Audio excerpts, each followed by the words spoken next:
is a state of complete harmony of the body, mind, and spirit. A very good evening to all our viewers and welcome to another episode of BMC Global Live AL-HILAL Health World. Nothing but lifestyle. Myself as your host, Ganga Jain. Today we are delighted to have you here with us, Dr. Maimoona Liaqat. She works as a laparoscopy gynecologist at AL-HILAL Muharraq branch. And today we're going to discuss about abnormal uterine disease and PCOD, polycystic ovarian disease. Thank you for joining us on the show and welcome to the show. Thank you for having me, Ganga. Delighted. And yes, let's discuss about our issues. Yes. What is abnormal uterine disease? So you see, abnormal uterine bleeding is something which is anything which is not normal, as the name tells. We usually have a normal pattern of bleeding or your menstrual cycle. So whenever it's too long or it's too short or there's some issue with it, that is called abnormal uterine bleeding. Again, remember that the name is misguiding. It's not just uterine bleeding. Even though the bleeding is coming from there, there are other things. We have ovaries inside, we have tubes inside, and we also have the cervix. So any part of the whole female genital system can cause that abnormal uterine bleeding. How common is this disease? So it's said that every woman in their whole lifetime are going to be visiting a hospital 30%. So you have a chance that 30% you may end up in the hospital because of this problem. So you can understand that how common it is. It is really important to focus on it. So what are the common signs and symptoms of this disease? So you see, when we say that a patient is presenting with a problem of abnormal uterine bleeding, they may be experiencing period issue, which may be like before period spotting, after period spotting. They may be having some bleeding between the two cycles. They may be having some discharge which is coming along with the periods for a long time. They may have any other pain along with the periods or the bleeding. So it presents in different ways. Some patients come in, they don't have bleeding issue, but they have the abdominal pain, lower abdominal pain. They have discharge, they have itching. So they can present with anything along with bleeding, or sometimes they come for other issues, but when you check them, they turn out to have the issue of abnormal bleeding. Okay, so how can we prevent this disease? Okay, so preventing means that taking care of your health earlier. Yeah. Suppose you're experiencing some problem, you don't need to sit at home. Yeah. Try to visit your doctor ASAP, as soon as possible. Instead of thinking that, I think it's normal, in our countries or in our, usually people have the myth or the concept that it is okay for young girls to have some bleeding coming on and off, and that's fine. And sometimes even during pregnancy or, mothers and they're scared to take you to the hospital. They say, no, if you go there, maybe they're I don't know, some monster will be, what do you say? Diagnosed. Yeah. So what I suggest is that as soon as your girls are starting to start puberty, you educate them, you tell them what is period, you tell them how they will handle it. In case if they start having problems, they may go through heavy bleeding. It's better to at least bring them, be reassured. We don't need to give treatment, but we just need to be sure that she's not having any problem. Secondly, that a healthy lifestyle is going to keep you healthy. Healthy means good regular exercise, 30 minutes a day. That may be a walk, anything which is going to increase your heartbeat. Yeah. And then healthy food. So you can see all the people here, what do we eat? You can actually understand that our lifestyle is mostly, we all have moved to a junk food era. So pizzas, pastas, and also not very healthy ones, like if we eat more of broccoli pasta, no, we need cheese pasta full of cheese or burgers full of double cheese. So try to avoid such food. Try to eat healthy. Smoothies are very good. Green smoothies, mixed vegetable, juices, they're very good. You can try to improve yourself. Going to organic food is very good because the food we find in the market, They're all usually hormone related. The chicken we find so fast, they're given hormones. So they grow very fast, and we end up with our dish chicken. Try to avoid all the foods, go to organic side, try to get healthy sleep, avoid stress. It's not in our hands, but at least we can try to be happy. We can try. The social media these days, it has overtaken our kids. We can see everyone, 5 people sitting in a room, holding the cameras, mobiles, everything. Everyone's on laptop. These things create issues. We are not openly, discussing things. We are into stress. We are not moving around much. We are gaining weight.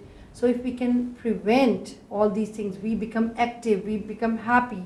These are the things which will help us lead a healthy life and not have hormonal issues and not end up with polyps or any abnormal problems in our general female problems as well. Yeah, so the main thing is that we have to maintain a healthy lifestyle. Yep. Okay, so is this disease very serious? See, abnormal uterine bleeding depends on what is the cause. Yeah. So if a young girl is coming in and she's just having hormonal issue, or if she's having just a small polyp sitting there, that's not very worrying. Polyps, fibroids, and certain infections, they're not worrying. But if they're continuously there and they keep on, they're not treated properly, they can become serious. So we have to investigate what is the reason and try to, treat the reason. Yeah. So what's the final treatment for this disease? As I said, according to different age groups, you have to know when is the patient presenting. Yeah. A young girl, prepubertal, she's coming to you and she's having some problem. You're going to be looking for any abnormal foreign body sitting inside or some trauma or anything and treat accordingly. A puberty patient who just entered adolescence and she's going into puberty, she's more likely to have problem with her hormones. So you'll be treating her, or you will support her, reassure them, and tell them how to handle that. Suppose if a patient who's trying to conceive or in a normal life comes in, you're looking for the causes of bleeding. So the common causes would be polyps, fibroids, ovarian cyst, polycystic ovaries, hormone imbalance, and then you go for the problems which are like endometrial cancers or cervical cancer or some advanced things. So all these common things can be dealt with according to whatever the treatment is. Okay, so now we're going to talk about the polycystic ovarian disease. Yeah. PCOD. Yeah. Just before that, if you don't mind, I wanted to tell girls something. Yeah. There's a certain thing called ovulation bleeding. Okay, some patients don't know that. What happens is when you have a period, during the period, on the day around ovulation, some patients can get a withdrawal bleed, a little bit bleeding.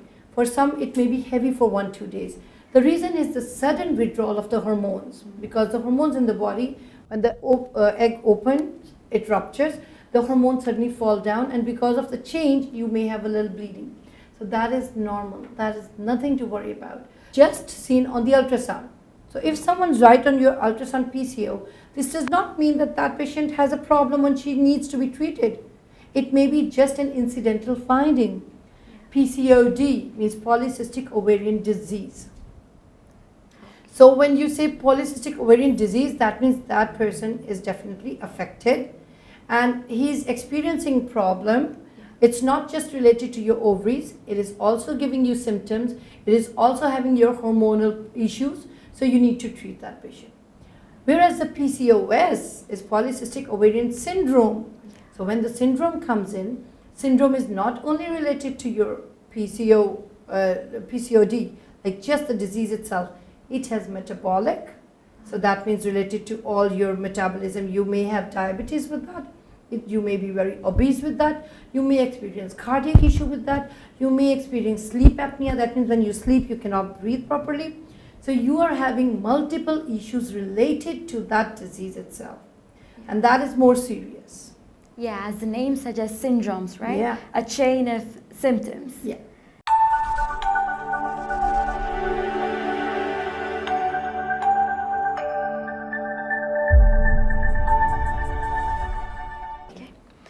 What is the reason of PCOD? So you see, PCOD does not have a clear reason, up till now not diagnosed, but we do know that it has some genetic predisposition. It has some familial tendency. So if your mother or your sister has it, then you're more prone to get it. Then thirdly, we know that the patient with PCO have certain things which are not present in a normal person. For example, a PCO patient may have high insulin resistance. They may make more of a male hormone, which is testosterone, which is going to stop your ovulation and not let you ovulate and make your periods irregular as well. Mostly patients with PCOS are obese as well, but it's not 100% that they have to be obese. Even thin lean patient from 50 to 70% may have high insulin resistance as well. Okay. So what is the common symptom or like the common symptoms? Yeah. So the patient with PCOS, they present in different ways. Some of them come in just because of their irregular cycles. They don't have bleeding for 2 months, 3 months, 6 months even. Yeah. Some of patients, they come in with irregular bleeding. They're having sometimes bleeding coming very heavy, then no bleeding for 2 months. Then again, when they have bleeding, it's too heavy. This is because of the hormonal imbalance. Their lining of the uterus, it gets thickened, very thickened. So when they bleed very heavy. Again, these patients can present with hair problem, no problem with periods, but they have extra hair or acne issue, hair fall. Sometimes they have, some body spots, the blackish spots coming on the body. Some patients present with obesity. We're gaining weight. We don't know. We are doing everything, trying to lose. It's not coming down. And some of them may present even with infertility. So most commonly, these patients have different issues. Some of them have mostly period problem for which they come in, or they are referred by the skin, by the dermatologist for the acne or hair to go further in investigation of their hormones, whether they have some issue. Okay.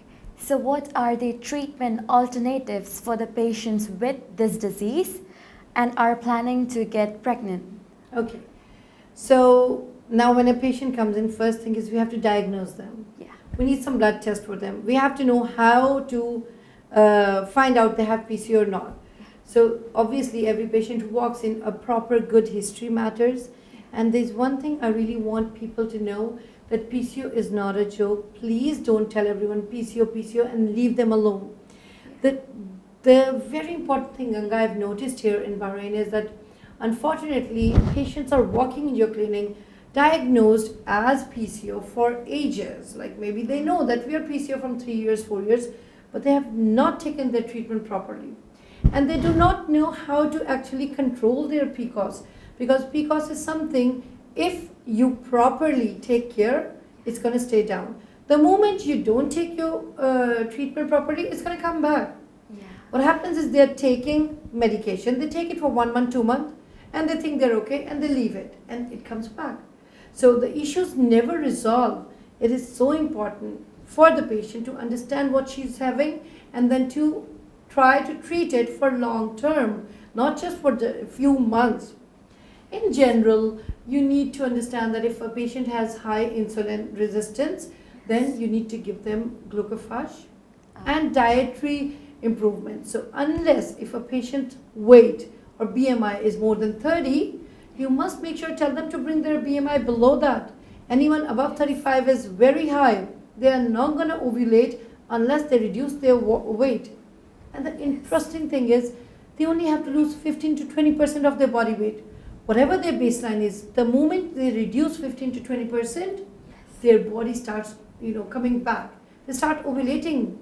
They start making eggs. So if you're trying to get pregnant, you don't need to come to doctor, lose your weight. If you're obese and you have insulin issue. Now, here comes a part, a lot of patients are coming, they're eating glucophage because people thought they have PCO. When we do the test, when we do the fasting insulin, the insulin is normal. That glucophage is not going to help them. That's only going to make them more sick. Okay. So you have to know whether the patient with PCO, does that patient have insulin issue or not? You do the test first and then tell them that Is their weight going to come down when they're going to take glucophage for the high insulin? Yes. But if insulin is normal, you're taking glucophage, it's not going to help you at all. And then coming to period issue, with this, we can put them on some hormones. We can put them on cyclical oral contraceptive pills. Yeah. In young girls who have hair problem, we can give them Dian 35. But then again, Dian 35 is not going to help you in 3 months, 6 months. You have to take it more than 9 months to 1 year to make your extra hair go away. When you'll take it just 3 months and then leave it, hair is not going to go. Like New masculine features. Yes. They are only controlled if you take it for 9 months and onwards. Then new hair will stop. Okay. But we cannot do magic. You do need the, it takes laser time, right? and everything. Yeah. You have to go to the hospital for laser treatments and continue your medication, and after 9 months you get better. Okay, so what is the best possible treatment for this disease? So you see, if a patient is coming to me and she's saying that, doctor, I just want my periods regular, then I have to treat her according to that. I'm going to see her weight. She's obese. I'll tell her to cut down on the weight. If her insulin is high, I'm going to put her on glucophage.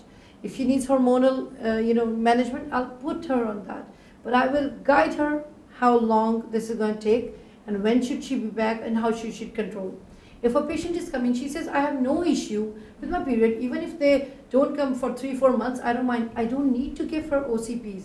All I need to do is keep an eye on her. After every 3 months, she should have bleeding once. Because after 3 months, then your lining gets very thick. So every 3 months, I would like her to come, take medicine, get withdrawal bleed, and just focus on her lifestyle. Okay, so with proper treatment, we can cure this disease, right? Yeah, definitely. And the last thing was, because you said about pregnancy. Yeah.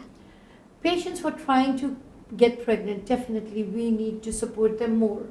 For them, losing weight, glucophage, and there are some medicines to make the eggs. So there's a clomiphene citrate, everyone knows about it by the name of Clomid, and that is used to make new eggs. There are some other things in the market as well, which can be given if they're trying to get pregnant. Okay, so again, you're looking for pregnancy only. Whether you don't have any other issue, I would suggest that please, before coming to us, focus on your weight, is it high or not? And then, if they have diabetes along with PCO, we need to get that controlled. So dietary, there's a thing called inositol, which helps for PCOS patient. It's a dietary supplement. Oh. And inositol and magnesium, they are very good for patients who are actually trying to conceive. These are some supplements which help them. Okay. So, does this make a woman sterile, this disease? It's not sterile. Definitely, these women, it's difficult. It's a challenge for them to get pregnant. Oh. And once they get pregnant, they have a lot of complications. They're more high risk for having complications. But they don't become sterile because of that. You just need to bring them back into their place. Their hormone need to be back. So they start ovulating. They're just not ovulating. They're basically having these tiny small eggs. These are cysts. They don't grow. So that's why we need those cysts or those eggs to grow to make a baby. If you don't have an egg, you can't get pregnant. So PCO is same, polycystic ovarian disease. So they're small tiny eggs which we call cyst. That's why it's PCO. Okay. So before we wind up, is there any final advice for our viewers to prevent these diseases? So I have already mentioned a lot about your lifestyle. I want you guys to be healthy. Stay safe in this busy world of the social media overtake. Please try to give yourself time, take care of your health. If you're experiencing any problem with you, with your daughter, with your sisters, tell them not to sit home. Please visit early because you don't want the water to go above your head and then things get more complicated. Walk, eat healthy, stress-free, stop smoking in shisha, and yes, enjoy your life and visit the doctor. Thank you. So thank you for answering all our queries. And stay tuned on every Tuesday at 8 p.m. on BMC Global Live Al-HILAL Health World.